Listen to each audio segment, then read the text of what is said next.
காதலித்து திருமணம் செய்த தம்பதியர்கள் அனைவரும் பார்க்க வேண்டிய பதிவு. படித்ததில் பிடித்தது. ஒரு வசதி இல்லாத பையன், ஒரு வசதியான பெண், 2 பேரும் காதலிக்கிறார்கள். அந்த பையன் ரொம்ப விழுந்து விழுந்து காதலிக்கிறான். அந்த பெண்ணிற்கு ஏதாவது சின்னதா அடிபட்டாலும் அவன் மனசு உடைஞ்சு போயிடும்.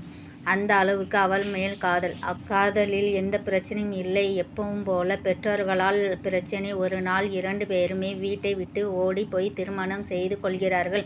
இவர்கள் திருமண வாழ்க்கை நன்றாக போய் கொண்டிருந்தது.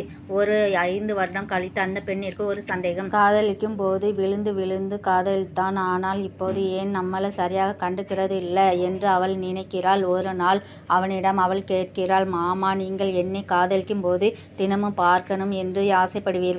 என்னிடம் பேசிக் கொண்டே இருப்பீர்கள். ஆனால் திருமணம் ஆன பிறகு என்னிடம் நீங்கள் சரியாக பேசுவதில்லை. வேலை வேலை என்று ஓடிக்கொண்டிருக்கிறீர்கள். இதற்கு காரணம் என்ன என்று கேட்டாள். அடியே பைத்தியக்காரி, இதுதான் உன்னோட சந்தேகமா? சொல்கிறேன், புரிந்து கொள். நாம் காதலிக்கும் போது 2 பேரும் தூரமாக இருந்தோம். எப்போ நீ என் பக்கத்தில் இருப்பேன்னு மனசு ஏங்கும். ஆனால் கல்யாணம் ஆன பிறகு நீ என் கூடவே இருக்கிறாய். நான் ஆசைப்பட்டது போல் எப்பவும் என் பக்கத்திலே நீ இருக்கிறாய். நான் உன் மடியில் தினமும் படுத்து தூங்கிக் கொள்கிறேன். அது மட்டும் அல்ல, நான் வசதி இல்லாதவன். நான் எப்படி வேண்டுமானாலும் வாழ்வேன். நீ வசதியாக மகாராணி போல் உன் வீட்டில் வாழ்ந்து கொண்டிருந்தாய். நீ என்னை நம்பி வந்தவள். உன் வீட்டில் உனக்கு எவ்வளவு செல்வங்கள் கிடைக்கிறதோ அந்த செல்வங்களை நான் உனக்கு கொடுக்க வேண்டும். அதுதான் என் கடமை. அதற்காகத்தான் நான் வேலை வேலை என்று ஓடிக்கொண்டிருக்கிறேன். உன்னை மகாராணி போல் வைத்து கொள்ள பணம் ரொம்ப முக்கியம். அதை நோக்கி நான் போகிறேன். ஆனால் உன் மேல் உள்ள காதல் எப்போதுமே ஒரு துளி கூட குறையாது என்றான். அட லூசு மாமா, எனக்கு வசதி முக்கியம் இல்லை. உங்க ஆறுதல், உங்க அன்பு, உங்க அக்கறை, இதுதான் நான் உங்ககிட்ட எதிர்பார்க்கிறேன். உங்க மனதில் நான் மகாராணியாக வாழ்ந்தால் போதும்.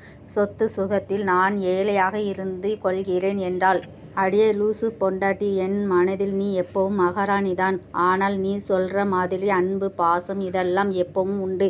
ஆனால் அதை மட்டும் வைத்து நாம் வாழ முடியாது. நாம் வாழ்வதற்கு பணம் ரொம்ப முக்கியம். அதை நோக்கி தான் போகிறேன். நீ சந்தோஷமாக வாழ வேண்டும். ஒரு குறையும் உனக்கு இருக்கக்கூடாது. அதற்காகத்தான் நான் ஓடிக்கொண்டு இருக்கிறேன் என்றான்.